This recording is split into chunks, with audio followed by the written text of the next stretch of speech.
I did not think that we were going to have to go down this road again.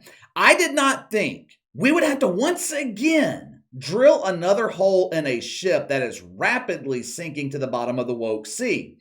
Just when I thought we were all moving past this, I get an email from USA Today notifying me of the most recent article from America's favorite virgin. I guess I should thank USA Today for making that $5 I spend every month to have access to their propaganda worth the money. It's been quite a while since we have talked about the Star Trek Virgin. You guys know who I'm talking about. You remember this guy, right? Oh, Mikey Freeman. Look at that woke mating call. Isn't it a beauty? This has been Mike Freeman's Twitter picture for as long as I can remember. Now, to the untrained eye, it appears that he is giving the Star Trek sign of virginity. But no. You are sadly mistaken. This is Mike Freeman's woke mating call. He is communicating with his lonely male followers. The message? Hey there, lonely men. I make an incredible tall salad. I'll bring the spoon. All you had to do was show up hungry and bring your appetite. Yesterday afternoon, I received my daily email from USA Today. Now, I rarely open these emails, but for some reason, I was compelled to open it yesterday, and I'm glad I did. Headline from Mike Freeman at USA Today. Right-wing conspiracy theory involving Duke volleyball player is absurd! What? Okay, I guess I should thank Mike Freeman too. Like all good volleyball players, he gave me the perfect setup to spike the ball right off his face. This is another woke shitfuck practicing the art of projection. If anyone should be accused of being a conspiracy theorist in this situation, it should be Rachel Richardson and her family. On one side, you have an army of people coming out with more and more proof, more and more evidence every day. This did not happen. On the other side, you have a handful of victims searching for a lifeboat as the mythical racism Titanic rapidly sinks. Now you tell me, who is the conspiracy theorist? Mike Freeman claims his email inbox has been overwhelmed. It's been inundated with this conspiracy theory. Translation? One person emailed him and told him he was a shit fuck. We have been covering this story for almost 2 weeks now? Not one time have I come across anyone who gave a fuck what Mike Freeman thought. The Star Trek Virgin, he broke down his thesis to 3 key points. Hello, my handful of readers. Today I'm going to prove why you should believe Rachel Richardson. Don't listen to these evil white people. Their minds are not capable of understanding mythical racism. What we're going to do today, I'm going to take each of Mike Freeman's key points and bust right through them. At the conclusion of this video, you're going to come to the same realization about Mike Freeman that you do every time we talk about him. 1, he is a high-level dumbass, and 2, the only time he touches a woman is through his phone screen. Mike Freeman, point number 1. Just for argument's sake, let's pretend Rachel Richardson made up this story. In order to do this, you would have to believe that she did this knowing she is putting her volleyball future at risk. She would be forever tarnished. One of the worst liars. Mike Freeman, where in the fuck have you been the last few years? Give me an example of someone coming forward with a high-profile case of mythical racism and having it ruin their career, having their reputation forever tarnished. Well, Casey, that's easy. What about Jussie Smollett?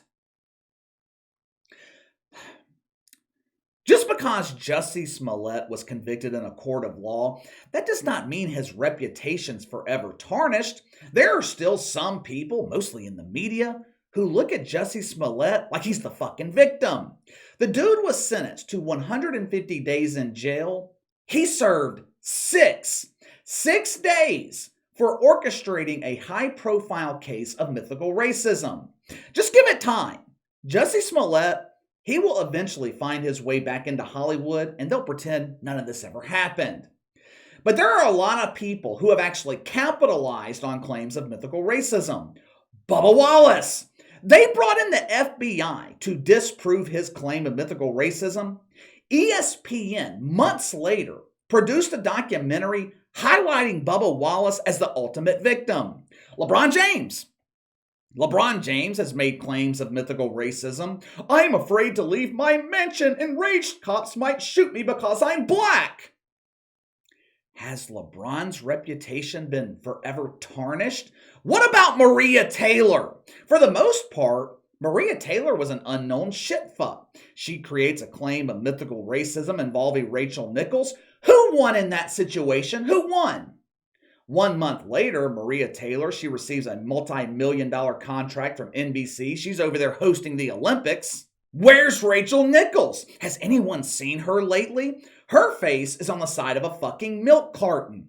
If you see this woman, please contact ESPN. We accidentally fired her by email. We would like to do the right thing and fire her face to face. But you get the point. In most of these cases, even when they're proven to be false, the perceived victim always comes out ahead. Mike Freeman point number 2.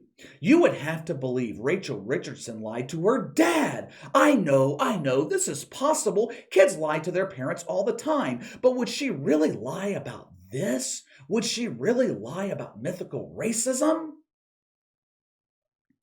I'm going to disprove this bullshit point from a couple of different angles. First, do I believe Rachel Richardson is capable of creating this story and lying to her dad about it just to gain fame and notoriety?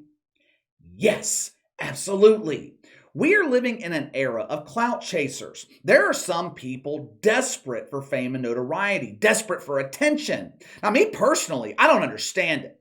I think being famous would be I think it would be miserable. Can't go anywhere, you can't do anything. Something as simple as going out to dinner with your wife has to be a well-orchestrated plan. But there are a lot of people out here begging for attention. They'll take it any way they can get it. They have to fabricate a story of mythical racism? Fine, just show me attention. Now, do I believe this to be the case with Rachel Richardson? No. Here's what I think happened. I believe she thought she heard something in the crowd. She calls up her father after the game in tears, crying about it. Dad tells Beetlejuice, known to Rachel Richardson as her fairy godmother, Lisa Pamplin. I don't think Rachel Richardson or her father had any intention on taking this public. Fairy godmother, she had other plans. As you guys know, she's running for political office. I have already shown you her long history of hatred for white people, her long history of making claims of mythical racism herself. Lisa Pamplin, she seized this opportunity and capitalized on it. She took it public. So it's entirely possible Rachel Richardson didn't think she was lying to her father. She just wasn't telling him the truth. She might have thought she heard something, but the reality is she didn't. Which leads us to Mike Freeman's final point. You would have to believe Rachel Richardson allowed her father to go on CNN and repeat this lie. Yeah, I do believe that, Mikey, because that is exactly what happened. Last week, Marvin Richardson, he was interviewed by Breonna Kyler. The interview took place on New Day, the least watched show on CNN, which is the least watched network in cable news, meaning no one saw the interview. At one point, Marvin Richardson, he tries to prove this mythical claim by saying BYU moved a police officer to the student section by the Duke bench. He also stated this was not enough. More action needed to be taken. Watch for yourself. At some point, they moved a police officer down to the students' end of the court. And, perhaps that's an action, but is that the only action that should be taken? I don't think so. I'm having a hard time being too upset with Marvin Richardson. He's well-spoken, seems like a smart man, seems like a father trying to do what's best for his daughter, defend his daughter. I don't blame Marvin Richardson. I don't blame him for believing what his daughter's telling him. He wasn't at the game. If your kid called you after a game crying in tears, told you the same story, you'd believe him too. But I shared that portion of the interview because it highlights the main problem with this entire incident. Marvin Richardson saying the presence of a police officer is an action, but is that the only action? Now, at that point, BYU had done the right thing. They didn't rush to judgment like everybody in the mainstream media did when they heard this story. BYU, they had an opposing player make an accusation. She couldn't point out who was supposedly yelling this slur over and over and over again. So what does BYU do? They appease her by giving her police protection, and if it happened again, they could take further action. Of course, it didn't happen again, so no further action was needed. But back to Mike Freeman's point. Would Rachel Richardson allow her father to go on CNN and continue pushing this myth? Yes. You know, the funny thing about lying, once most people are caught in a lie, it's extremely difficult to admit you're at fault. In most cases, instead of someone just coming out and saying, hey, look, I fucked up. I thought I heard something. I guess I didn't. Instead of doing that, they continue piling on the lies. Rachel Richardson, she's only 19 years old. She's become a household name. She has the support of the woke media. She has the support of volleyball teams across the country, woke shit fucks all over the place. I would imagine it would be damn near impossible for her to come out at this point and admit, I was lying, or I thought I heard something, but it's obvious now that I was mistaken. I don't understand why that is such a difficult concept for Mike Freeman to grasp. In all actuality, he probably realizes that to be the case, but you guys already know by now, these people never let facts get in the way of pushing their agenda. The Star Trek virgin said, if I am proven wrong about this, I'll be the first in line to admit it, but I have seen nothing that proves Rachel Richardson is a liar. Let's see. Mikey wants proof. How about the police investigating and concluding this didn't happen? How about the fact not one person has come forward and confirmed Rachel Richardson's story? Not one Duke volleyball player, not one police officer, not a BYU player, not one referee, not one fucking person sitting in the student section. Over the last week, I have received numerous emails from BYU alumni, people who regularly attend BYU sporting events. Every one of them has echoed the same sentiment. BYU fans, they get onto people for cursing. They don't tolerate any bullshit. If someone in the crowd was yelling slurs, the fans would throw them out. They wouldn't wait on the school or the police to take action. Mike Freeman closed the article in true woke fashion. Whining. This is another case of black people having to prove that we are victims. Why do we have to prove it? You should take our word for it. If you make an accusation this serious at these times, you better have proof. The expectation of just taking your word for it, that has been vanquished. There have been far too many instances of people making bullshit claims of mythical racism.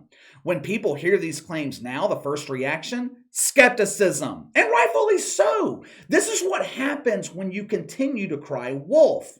So, I'll be waiting, Mike Freeman. I am waiting for you to admit you were wrong. Will that ever happen?